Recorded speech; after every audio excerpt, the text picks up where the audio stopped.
Madame, mademoiselle, monsieur, bienvenue à Métro News. Voici les principaux titres qui seront développés aujourd'hui. L'historien Michel Soucard estime que les Haïtiens ne font rien pour éviter une nouvelle intervention militaire étrangère. Selon lui, le pire est à venir en raison de la dégradation accélérée de la situation sécuritaire.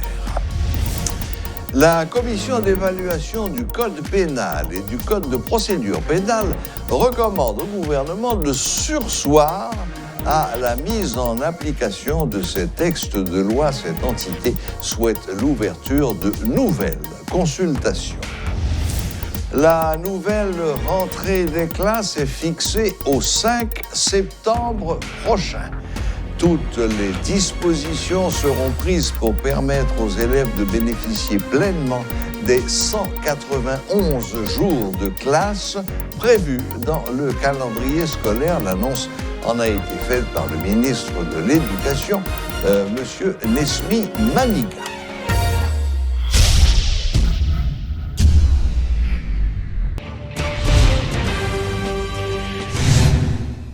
L'historien Michel Soucard estime que le pays n'est pas gouverné. Selon lui, les hommes au pouvoir profitent de la situation pour s'enrichir au détriment de la population. Il a fait remarquer que les Haïtiens ne font rien pour éviter une nouvelle intervention étrangère qui lui paraît inévitable. On nous clé son bagage. C'est son blatte automatique. Le monde a dit pour résoudre le problème avec des moyens locaux. Quels moyens locaux? Les problèmes moyens locaux dans nos pays, c'est le monde. Nous avons des gens là qui résolvent le problème, nous avons les résoudre. Nous avons résolu déjà. Et bien je dis, non, problème. Non, mais écoutez, si pas de volonté à Michel Soucard. C'est parce que pas de volonté qui fait pas le monde. C'est de volonté dans le monde. Il y a des profiteurs de situation qui eux-mêmes, ce sont des bandits en costume. En clair, Michel Soucard, on dit nous là que nous obligés de regarder de l'autre côté, c'est pour nous résoudre le problème ça qu'on a là aujourd'hui. C'est un problème récurrent dans le pays. Depuis que ce pays a commencé à exister, où il y a une stabilité, où il y a une façon de faire politique. Thomas Jefferson te dit que la politique, c'est la recherche du bonheur. Nous-mêmes, c'est Marlène Favel. Qui fait que nous mettons tête dans une situation, et toujours à dire, ce n'est pas qu'à gouverner tête. Et puis nous toujours dire oui, il y a une menace d'intervention étrangère qui a pendu. Depuis le 19e siècle, oui, chaque 20 ans, chaque 30 ans, il y a une menace d'intervention étrangère parce que nous désordres à n'en plus finir. Mais qui ça pour faire, Michel Soucard, aujourd'hui? Pas de monde, on dit pas de monde, pas de moyens. Ce que je suis capable de dire là, c'est que pour le président Carter, Jean-Boué Bagaïssa, c'est qu'il est clair qu'il n'y a aucune volonté de la part de monde depuis longtemps qui a mené politique pays pour résoudre le problème. Pas aucune volonté. Donc, ça, où je viens là-dedans, ça, mon cap dit. Comme il fait l'agent sale. Qui ça encore? L'on dit l'agent sale? L'agent sale. C'est tout, oui. Pas rien encore. Chaque monde a un niveau dans la vie. Il y a des gens qui acceptent du n'importe quoi depuis qu'il fait combien la donne. C'est tout. Et c'est ça que mène les pays à nos fatralia là. Parce que, Zamim Gary Victor Gombol dit, c'est le cocoratisme qui nous dirige. C'est vrai, il a raison. Des mondes sans idéal, c'est ça qui est toujours là depuis longtemps. Comme Jean de toi, oui, qui t'a fait effort dans le domaine pas. Mais comme mentalité, Jean-Gary me dit là, de cocorat. Il dit n'importe qui comme, n'importe qui bagaille, on fait n'importe quoi. On prend depuis la Cali, on prend 1000 montées, mais hôtel, barrière, bien fit bagaille, et puis il compte 4x4, et puis il comprend c'est la vie à ça, et puis il rive, c'est quoi ça? Et pendant ce temps, ton pays a effondré, on ne peut pas vivre. Si j'en dis, moi pas dire machine blindée, je ne suis pas obligé de gagner. Tout bagaille, ça. Mon frère Mabdou, gon bagaille qui do, petit bouton, c'est chez mes malins. Malin n'a vient boire gangrène. Gangrène là, ou venir à un moment donné, ou bon couper pied pour le patouille. Si pas couper, la patouille. C'est ça lié. Mais nous nous sommes en phase malingue là, toujours. Nous, déjà. plus que dans Malingue, mon ami, nous avons gangrène n'a monté, l'a envahi. Les gabdou, oui, on va faire blanc entrer dans le pays, bon, d'accord, pas faire maintenant, mais soit fait pour le pas entrer. Non, mais, En pile, mon non, mais ami. gouvernement dit ça. Gouvernement dit ça. Bon tout, gouvernement mais ici. Il dit que. Bon gouvernement ici. Il Pas dit- comme ça, c'est une nouvelle. Il dit. Wendell, on Je sait, sais pas. est-ce que le gouvernement ici? Attendez, Wendell, si depuis pour aller 2 heures là, ou pas, sous bêtise, on ne peut pas jamais cacher dans le pays, non? Et puis, qu'on gouvernement? Je ne comprends pas. Qui gouvernement il y a là? Il y a des qui touchent un corps sous Bastac, ça fait trafic d'influence. Je ne pas nier, non, qu'il y a 2-3 nègres qui font réforme dans cette affaire. Mais il y a un gouvernement en Haïti, il y a une gouvernance haïtienne, c'est pas lié là. Et ce n'est pas d'aujourd'hui, non. Alors, pour moi, dire que le gouvernement là dans le pays, ça, et puis c'est là que le peuple s'est arrivé pour espoir. C'est Chital traverser forêt Brésil pour arriver aux États-Unis, son Mexique pour la jeune la vie. Et puis, qu'on gouvernement dans le pays. Ah non? Oui, mais il y a un qui réfléchit pour vous, qui réfléchit pour vous, qui Il n'y a pas réfléchi pour moi, réfléchi pour poche. Tout ça me dit, mon frère. Si haïtien, par fond et forme, par contre, qui j'en fait, peut retirer tête dans ça, et mes frères, ils vont me répéter au lit. Ou pas l'obliger de mettre ton gilet par balle pour venir là. Des organisations caritatives et religieuses ont exprimé leurs préoccupations par rapport au phénomène des gangs armés qui imposent leurs lois dans presque tout le pays. Lors de la tenue d'une conférence débat ce mardi à l'université Notre-Dame d'Haïti, le directeur du Centre Toussaint Louverture pour les droits de l'homme et la démocratie, maître Patrick Laurent, a déploré l'absence totale de l'État dans les zones de non-droit. Suivez ce reportage de Rudolph Pierre-Louis. Enlevé et ensuite abattu par ses ravisseurs en octobre 2021, le professeur Patrick Michel de Renoncourt demeure une figure emblématique à l'université Notre-Dame d'Haïti. Une salle au sein même de l'institution porte son nom et chaque année, un prix de Renoncourt est décerné à ceux qui luttent pour combattre l'insécurité, en particulier le kidnapping. Depuis sa mort, des organisations caritatives ou religieuses organisent des ateliers de formation avec des jeunes pour trouver des solutions, explique Maître Patrick Laurent. Au fond, dans un mot, on a cherché qui est capable d'éradiquer le phénomène, qui est capable de combattre le phénomène. Mais je dis on a pour avec les religieux qui sont dans la zone, qui travaillent, qui ont orphelinat, qui ont l'école dans la zone, ou bien avec des gens, des ONG, qui sont dans une zone qui est très difficile. Comment ils vivent ça? Est-ce qu'ils vivent de façon... Et si c'est facile pour eux? Est-ce que d'après eux-mêmes, qui comprennent le phénomène? Parce que les gens qui ne pas vivre dans un quartier qui est très difficile, ils ont vu de l'extérieur, mais ont vu de l'intérieur. Des organisations caritatives exercent souvent dans des zones de non-droit. Celles qui n'ont pas fui la nouvelle réalité s'y sont adaptées. C'est le cas notamment d'hôpitaux, d'ONG ou de missions évangéliques. On a une idée de un pasteur, un prêtre qui est dans des zones qui sont très difficiles, côté qui ont des zones de non-droit, mais qui ont fait fonctionner, l'Église a toujours fonctionné, qui gère un message là. Et est-ce qu'il y a des messages qui sont censurés ou bien est-ce que qu'a fait travail Jean lié par exemple, tu as bien aimé connaître ce que le prêtre là a dit, et là pas de dire commandement tu as point, et est-ce qu'on est capable de dire ça en dedans, ou bien qu'ils vivent avec des gens qui sont orphelinat, il y a des dépôts manger en dedans, si on a passé des zones très difficiles, on passe à camion, mais ils même dedans. Qui ont fait, est-ce que ils sont menacés et par des gens que quelques gens dans la société a les bandits, ou bien est-ce que c'est des gens qui sont incompris, est-ce que c'est des gens qui sont récupérables? Tout se déroule comme si de rien n'était dans différentes zones de la capitale et dans les villes de province, alors qu'au fond, chacun tente de rester en vie en se pliant à la volonté de ceux qui imposent leurs lois. Quand elles ne sont pas respectées et que ce sont les hors-la-loi qui font la loi, une seule s'applique, celle du plus fort, regrette Maître Laurent. Pendant qu'on dit que la police n'a pas rentré dans la zone, on dit l'État absent dans la zone de tout. Ça, son qui est extrêmement extraordinaire, c'est que l'État absent, pas une structure statique dans la zone.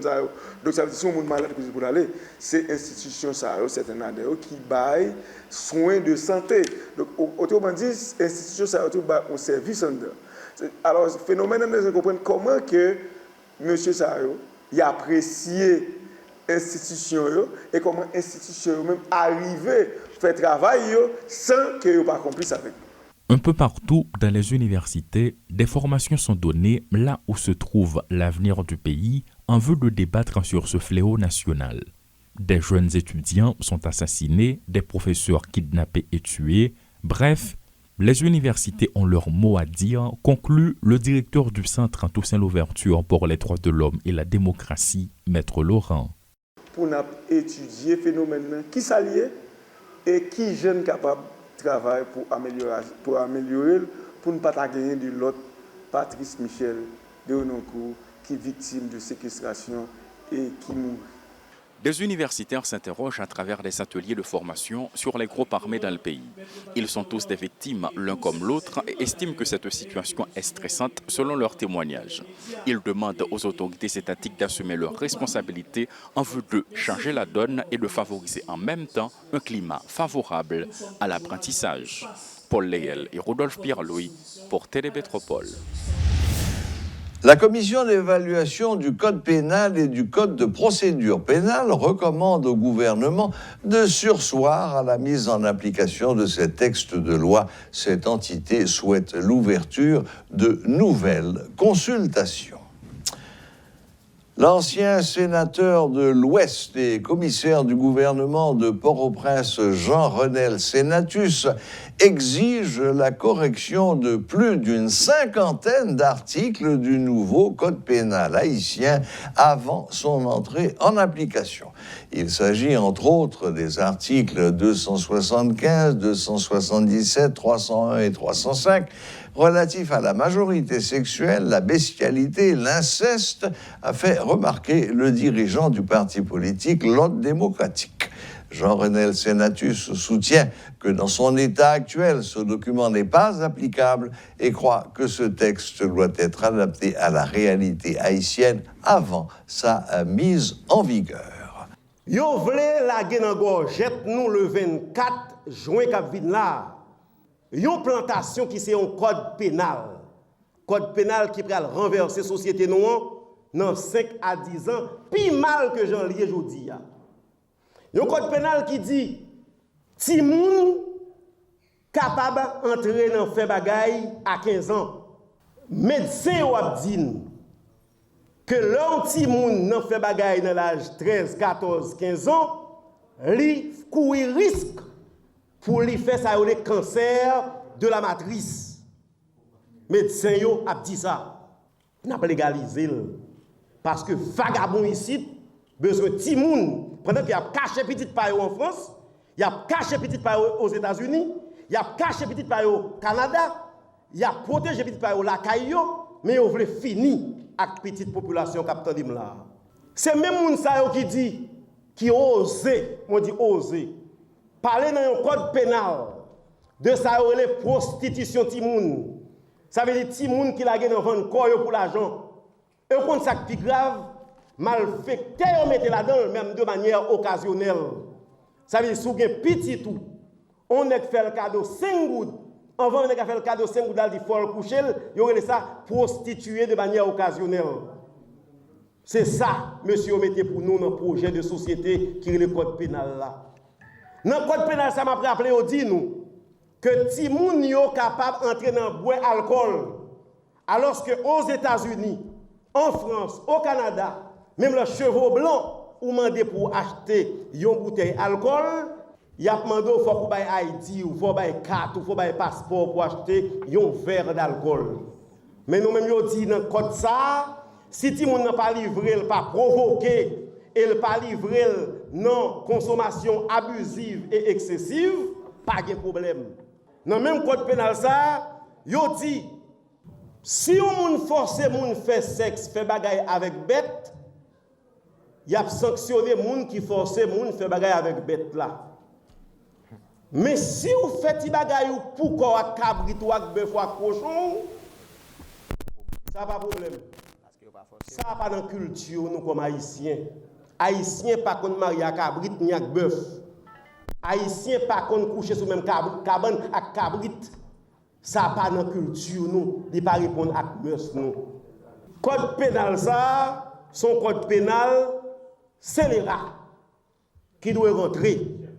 Le fait que le monde qui a écrit code pénal là, ou une relation à cousine, à cousin, pas veut dire pour la gueule colette dans l'estomac société.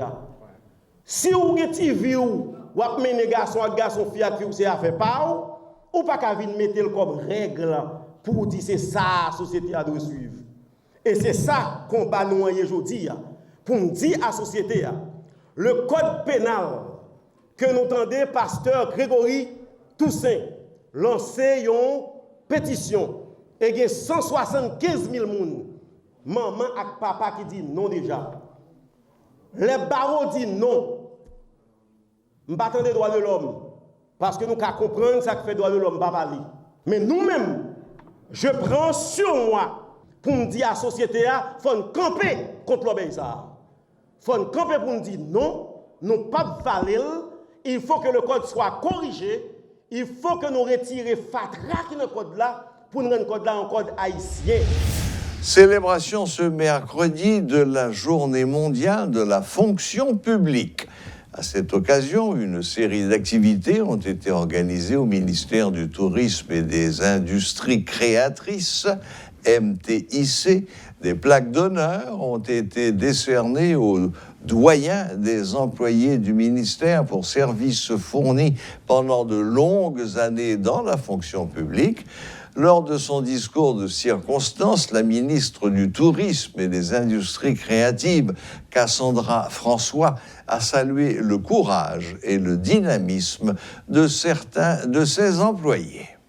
La fonction publique regroupe l'ensemble des agents, comme je disais, qui occupent les emplois de l'État, des collectivités territoriales et certains établissements publics hospitaliers. En ce qui nous concerne, au ministère du Tourisme, nous sommes au service de l'État haïtien pour veiller au bon fonctionnement et à l'avancement et à l'expansion de son tourisme. Notre mission est d'assurer les intérêts du pays sur le plan touristique et par ricochet le plan économique. Il est clair qu'une tête n'est rien sans son corps. L'institution du ministère du Tourisme d'Haïti en soi ne peut accomplir la mission qui lui est assignée sans les fonctionnaires qui s'activent à tous les niveaux pour faire marcher la machine à l'échelle locale autant qu'à l'échelle internationale. La fête de la fonction publique est l'occasion de célébrer, mettre en valeur et récompenser tous ces acteurs qui travaillent au quotidien dans divers départements. Sans l'aide particulière et l'expertise de chacun, nous n'aurions pas pu parvenir aux résultats obtenus ces dernières années.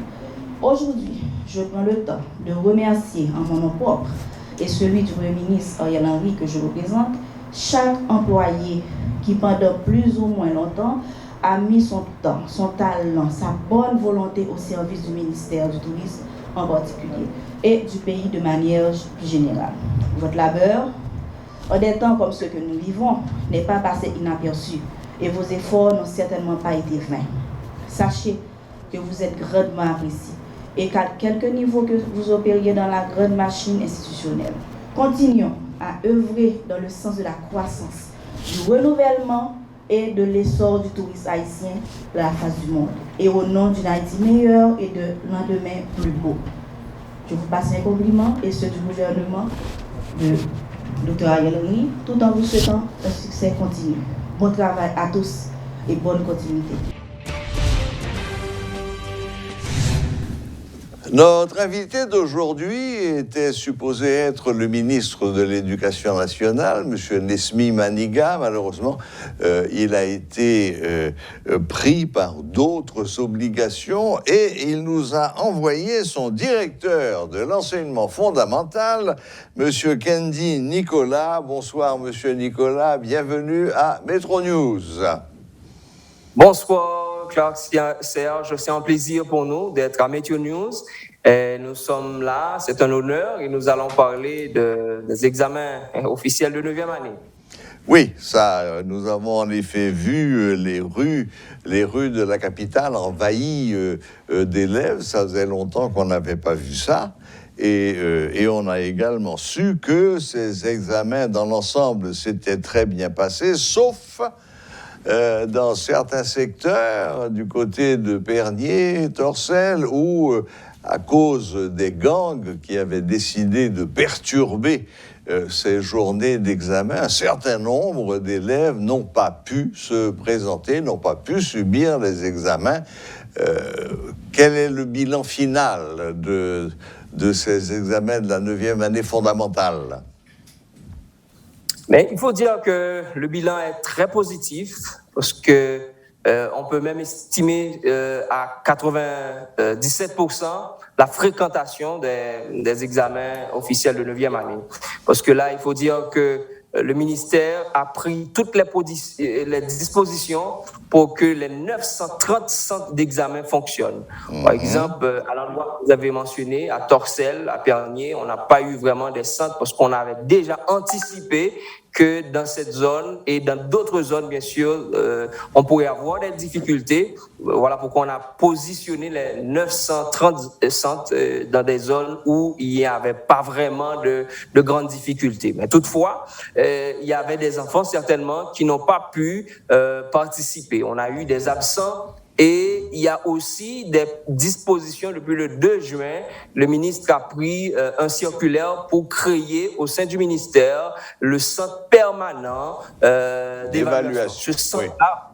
Ce centre-là va faciliter à tous ceux qui n'ont pas pu subir ces examens pour une raison ou pour une autre. Dès que l'inconvénient est valable, disons, on va pouvoir réaliser ces examens-là pour ces élèves-là. Vous allez faire une session, spéciale pour eux? En fait, on ne va pas avoir une session spéciale pour tout le monde. On va avoir des sessions en mesure que l'enfant ou l'école est prêt pour qu'il puisse passer ces examens-là. On va organiser. Ça voudrait dire que c'est comme on dit, c'est un centre permanent. Ça voudrait dire que au cours de l'année, on va avoir des différentes sessions pour que ces enfants puissent venir participer à ces évaluations-là. Très bien, très bien, très bien. Donc, vous dressez un bilan globalement positif de ces examens, mais est-ce que le fait que l'année scolaire a été tellement perturbée,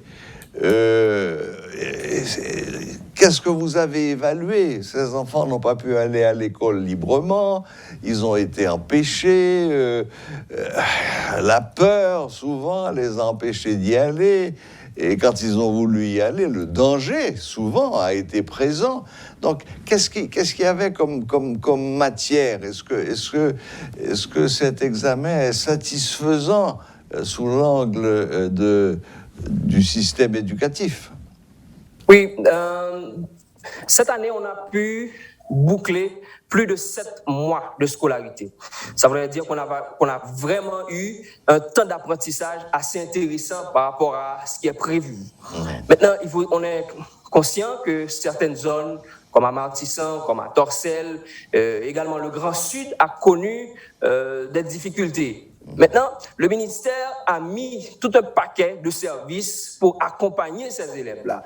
En plus des cours de compensation des acquis qu'on a mis dans les zones difficiles du pays et dans le Grand Sud pour accompagner les élèves, il y a aussi la plateforme pratique qui est disponible. Il y a des cours qui ont été mis à la disposition des élèves. Et en plus de tout ça, il y avait tout récemment le 105.3, la radio nationale, qui nous a prêté 4 heures de temps pour assurer pour ces élèves-là des cours en permanence pour que ces élèves-là puissent en réalité être prêts pour participer à l'examen. En plus de tout ça, il y a eu aussi les modèles d'examen qu'on a mis sur le site du ministère pour que ces élèves-là puissent voir en réalité le contenu, la formulation des questions pour qu'ils puissent être prêts. Maintenant, par rapport au feedback qu'on a eu, quand on a visité les centres d'examen, on a eu des feedbacks encore très positifs parce que les élèves, ils ont clairement dit que c'était à leur portée. Parce que nous, au niveau de la direction de l'enseignement fondamental, qui prépare ces textes, on a voulu vraiment donner des textes qui couvrent l'ensemble du programme, pas des cours, pas des programmes minimaux, mais l'ensemble du programme, mais que ce soit pas trop élevé, ni pas trop faible. Ça a vraiment été à la portée de tout le monde. Il faut dire, là aussi, c'est un franc succès pour ces examens-là. Très bien. Très bien. Bien, tout ça, ce sont plutôt de bonnes nouvelles. Le ministre Maniga avait mis sur pied 12 mesures pour l'amélioration de la qualité de l'enseignement. Est-ce que ce programme est toujours en vigueur et où est-ce que vous en êtes de l'application de ces 12 mesures ? En particulier dans votre domaine, qui est celui de l'enseignement fondamental. En fait, les 12 mesures viennent pour poursuivre la réforme de Bernard qui a été initiée dans les années 80. Oui, 82 exactement, voilà, oui. Beaucoup de temps avant de mettre les structures en place pour poursuivre cette réforme-là. Par exemple, si nous prenons l'enseignement fondamental, d'après cette réforme-là, a voulu que ce soit 9 années. Mais il faut dire que dans la majorité des écoles du pays, on a encore des écoles primaires. Le premier, le deuxième cycle, les 6 premières années. Maintenant, encore cette année, le ministre vient de prendre des mesures pour que dans les lycées, dans les autres écoles, qu'il y a vraiment seulement le secondaire, uniquement le secondaire, mais que les autres élèves, de manière progressive, bien sûr, pas d'un coup, puissent rentrer dans l'école nationale, qu'on appelle les écoles fondamentales nationales, les écoles fondamentales publiques. Maintenant, ça, c'est un élément. Il y a aussi la régulation. Le ministre parle d'implication des conseils d'école, il parle de la régulation des écoles, parce que là, nous venons de valider la politique nationale d'accréditation des écoles pour que vraiment on puisse réguler les écoles, le fonctionnement, l'autorisation, l'ouverture des écoles. Et là, c'est aussi bien les écoles privées que publiques, et surtout privées, parce que il y a quoi ? Il y a 80% de l'enseignement qui est entre les mains du privé à peu près aujourd'hui, non ? Oui, en effet, c'est le chiffre qui est connu.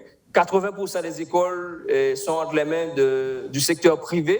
Maintenant, quitte à ce que le ministère, bien sûr, continue à renforcer l'enseignement public pour qu'en réalité, on puisse vraiment avancer dans le sens. Maintenant, ce qui est très important aussi par rapport aux 12 mesures, c'est le permis d'enseigner. Le ministre veut vraiment qu'il y a un registre des enseignants, un registre pour les écoles, un registre pour les élèves. Par exemple, quand on a des difficultés avec un enseignement, c'est plus facile d'enlever son permis. Quand il y a un problème avec une école, on en a connu, on va connaître encore, et on va enlever le permis de cette école-là. Ça va nous permettre vraiment de réguler le système. Ce sont des éléments vraiment à mettre en place, mais vous savez que c'est pas facile, les changements, mais je crois qu'au fur et à mesure, on va pouvoir réaliser tous ces éléments-là. Est-ce que ça signifie que vous avez décidé de vous attaquer de manière sérieuse au phénomène de ce qu'on appelle en Haïti les écoles bolettes ? Si vous suivez la page du ministre, encore ce matin, il a visité une école où cette école était siège qui recevrait d'autres élèves de 9e année pour participer à l'examen de 9e. Maintenant, le constat était vraiment criant. Du coup, le ministre a pris la décision de vraiment enlever cette école de la liste des écoles qui doivent bien sûr être siège, mais aussi des écoles qui devraient recevoir des élèves. Parce que là, il faut vraiment, même s'il y a beaucoup de difficultés, je connais, parce que la majorité de ces écoles-là fonctionnent dans des situations difficiles, dans des zones difficiles, mais aussi il y a un minimum qu'il faut respecter. Et ce minimum-là, on l'exige au niveau du ministère pour qu'on puisse avoir vraiment une éducation de qualité. Magnifique, très bonne nouvelle. Eh bien, Monsieur Nicolas, merci infiniment d'avoir, comme ça, rapidement, pris la place de votre ministre pour nous rendre une visite. Bon, je rappelle que cette interview a lieu en visioconférence, évidemment, et je vous remercie de toutes les précisions que vous nous avez données sur les examens de la 9e année fondamentale qui se termine, 97% de fréquentation, 930 centres qui ont fonctionné, la prise en charge des élèves qui ont été empêchés d'aller à leurs examens par la faute des gangs. Toutes ces informations que vous nous avez données semblent indiquer que le ministre Maniga prend très au sérieux sa tâche. On le savait déjà, c'est pas la première fois qu'on rencontre le ministre. Et voilà, il ne nous reste plus qu'à vous souhaiter bonne besogne et surtout bon courage dans ces temps difficiles. Merci. C'est un honneur pour nous de partager tous ces éléments d'information-là au grand public. Et je voudrais aussi féliciter, pendant que je termine, les différents directeurs départementaux du ministère qui ont vraiment pris ces examens en main, sans compter les différents cadres du ministère qui ont participé non seulement à l'élaboration des textes, mais aussi à accompagner cette direction départementale là, pour réaliser ces tests. Je salue le ministre là où il est, également le DG qui nous regarde et tous les auditeurs de Métro News. Ça a été un plaisir. Merci. Merci encore une fois et bonne fin de journée. À vous aussi. Merci. Voilà, c'était M. Kendi Nicolas, directeur de l'enseignement fondamental au ministère de l'Éducation, qui nous tenait au courant de l'évolution des choses à l'intérieur de ce grand ministère. Voilà, la boucle est bouclée. Merci de nous rester fidèles et à la prochaine, même heure, même chaîne.